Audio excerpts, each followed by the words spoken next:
Welcome to the Southwest Expansion Agenda.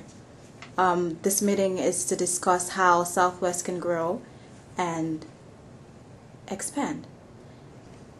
Good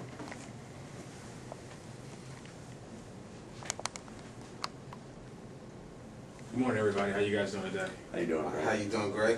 Glad you guys can make it to the meeting, so we can talk about our expansion, the Southwest into different markets, different avenues. My idea for expanding would be to expand to Canada. I think that it would be a great opportunity for us to capitalize on expanding our market and our brand while staying on the North American continent. So going into Canada. I think that we should start there first because we could save money on fuel expenses by not traveling across international borders. We could start off like that. It'd just be overall a great starting point to start in Canada and see how things work out there, and then we could move across to other places. I think we could definitely capitalize on the popular tourist attractions that are in Canada. Popular tourist cities like Vancouver, Toronto, Montreal, tourist attractions like Niagara Falls, and just other popular areas like that we could expand into and tap into that market and have flights going back and forth to. Also expanding internationally, using Canada would also make us more competitive with not only airlines in the United States, but also other airlines, that travel internationally.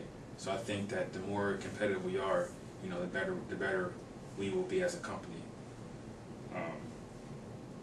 And I also think that if we build a stable platform, in Canada, it'll make the transition smoother, to go into the other international markets. Establish a steady base, and go from there and see what we can build up. Sounds like a great plan.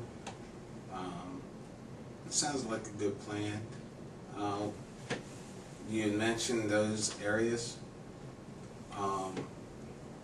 Are there airports that are close by? I mean, small airports that we can fly into, or are they huge airports? Or Oh, I was just hold on a second. I think Siddiqui called in. See what he has going on. Hey, Siddiq, you there? Yes. The number that Priscilla gave me is not working. I'm trying to call it, but it's not working. You just got the number. Huh? You just got the number. You're on speaker, You're on Siddiqui. speakerphone right now, Siddiqui. What's your ideas for the Southwest expansion agenda? Okay.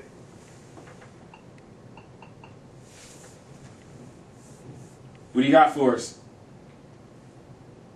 What I have today is, since we all agreed on taking Southwest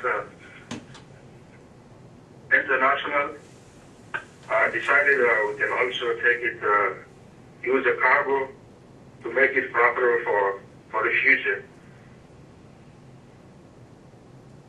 Based on that, we should use our logistic division to diversify our product base if we seriously remain profitable. And I think there are very realistic alternatives that could work well for us. While we do some commercial package customers, we have also the potential to grow the scope to the individual and small businesses as well.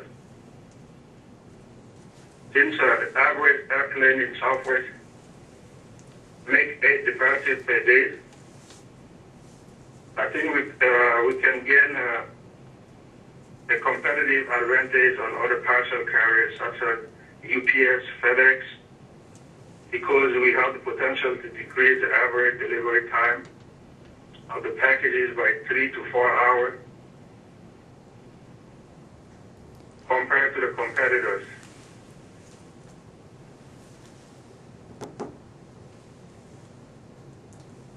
Excellent point, Siddiqui. And also, with the new system that we have in place called the Cargo Companion Service, which is designed for freight forwarders, courier and perishable commodity shippers, and cheaper on time critical and high value item. This service, since people can use it to track the airway bill, we allow customers to track the status of their cargo, and timely email alert will be sent to them when the shipment crosses predefined checkpoint, arrive at destination, or if any other issues arise. And I don't see any cargo company who is well equipped like we are right now. So I think this also can be something very important if you want to stress on it and make it more visible to a lot of customers in the U.S. Okay, thanks a lot, Siddiqui. We're going to have Enoch discuss our expansion plans into Europe. So we're going to hand this over to Enoch now. And we'll see you when you get back into the office. Okay, thank you. Yep, have a Thank good you. one. All right, have a See good you one. guys. Yep. Yep. Greg, were you done with your plan into Canada? I know we were kind of interrupted there, and you were still talking about expanding into Canada, into Toronto, and all the Vancouver. Were you done with that, or did you have more to say? I think I had more to say. What were you guys' thoughts on that? I think it's a great opportunity for us to expand into Canada. There are a lot of untapped smaller airports outside of the major cities that you described, like Toronto, Montreal, and Vancouver, and with our fleet of airplanes now, we can definitely afford to divert some of those from the lesser markets that are not doing as we would want them to, and kind of emerge into those markets or enter those markets. Any thoughts, Enoch? My thoughts, you had suggested prior to that we go into Canada before we try into Europe. And is that because of we're closer to the United States on that level? Is that why you... That's the main reason why, because we're closer, and I just figure that we start somewhere closer to home before we expand somewhere else. That was the general idea. Okay. Well, my portion of it, since I looked into doing the international into Europe, last year, if y'all remember, we purchased all of AirTran. And with us purchasing AirTran, they were already flying into or flying international routes, going into Mexico and the Caribbean. So their airline or their planes are big enough for us. We can do Canada and we can also do Europe. The planes that we already have going into Mexico and the Caribbean, we've only painted so far 12 of those planes. Once we get the next 60 done, which looking at our forecast should be sometime next year or the end of 2014, we will have an additional 60 aircraft that can fly longer routes. The places that I had looked into for marketing and us to start off at a small base and keeping up with our going into smaller airports instead of the huge airports, because in Europe we have Heathrow that we could fly into. We also have the Charles de Gaulle airport that we could fly into in Paris. And we also have Frankfurt Main Airport in Germany. But instead of doing those, I figured we could do the smaller airports around London and around Frankfurt and around Paris. That way we don't have the traffic the airline traffic going into the bigger areas, and we're still keeping with our smaller airports and expanding. These airports that I was looking at that I felt that would be pretty good is Cambridge, UK Regional Airport. Now this airport is already equipped with security. They have the land to expand. The next place that I looked into was Paris Cergy-Pontoise. It's a smaller airport close to Paris. It's about How are their croissants? Good? good, very good. Can't you see? It's 15 miles from downtown Paris. So we're not flying into the heart of Paris. We're outside. There's plenty of transportation to get our passengers from there into Paris and other surrounding areas. The Cambridge airport that I looked at is 30 miles from downtown London. Once again, they have buses, they have the transportation that can get our passengers, plus they're capable of handling our passengers if we go into that area. The last airport that I looked at was the Frankfurt-Hahn airport. It's about an hour from downtown Frankfurt. You're also close to France. You can get on the train and go to France. You can get on the train and go to Switzerland. There's a major train that goes right to the airport and can take you to any place that you want to get to. So our passengers getting off don't have to go hardly anywhere because the train goes right into the airport. So would be good in that area. Okay. So what do you guys think about that? I think we have to investigate more the logistics of getting our passengers to those smaller airports outside of using a train, because we don't want to introduce our customers to an alternative transportation method which they'll bypass the airport altogether. As you said, these trains connect major cities in Europe. We don't want them using a train to go from Paris to Frankfurt, as opposed to using a Southwest airline plane to go to Frankfurt to Paris. So if maybe somewhere down the line we can explore some kind of methods of getting our passengers there outside of having them catch a train to do that.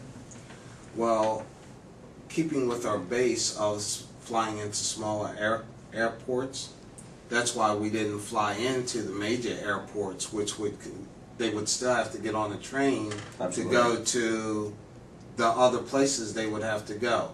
So keeping with our smaller base, I figured go into an area that could handle them getting someplace else, but we could fly into these smaller airports for cheaper. Okay. Well, I don't know about you guys, but I have a 2 o'clock tea time, so I'm just going to go through mine. You go. Well, obviously, gentlemen and ladies, our fuel costs are taking a big chunk out of our profit margin.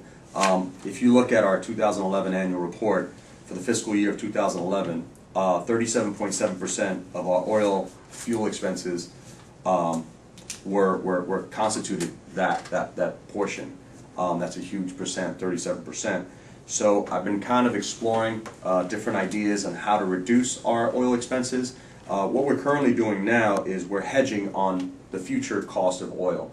So we traditionally, Southwest has bought oil at a premium today, so that we can protect the future rise of oil going in the future. What I suggest is solar power. And although solar-powered airlines are in their infancy at this point in time, and the technology hasn't necessarily caught up with what Southwest would need, there is a specific company that our research department has provided me information with. The company is called Solar Impulse. They are a European-based company. The two partners are actually Swiss, the two founders of the company, which actually would tie into our European expansion. The company's at its infancy, and I think it's at a prime point in its existence to go in and outright purchase the company. As this company continues to develop increased technology, it might get priced out of what we could afford to buy them at.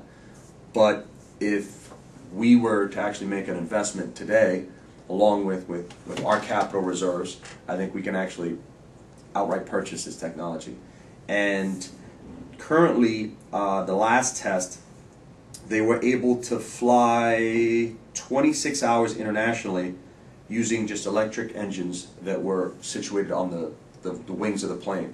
And this was nonstop, and they were actually able to do something which other solar aircraft companies have not been able to do. They were able to fly at night due to the reserves generated by the solar power during the day. That's pretty much my idea for an alternative fuel source. We can definitely look into that and have a further discussion about possibly purchasing Solar Impulse. Okay, I have one question for you. Absolutely.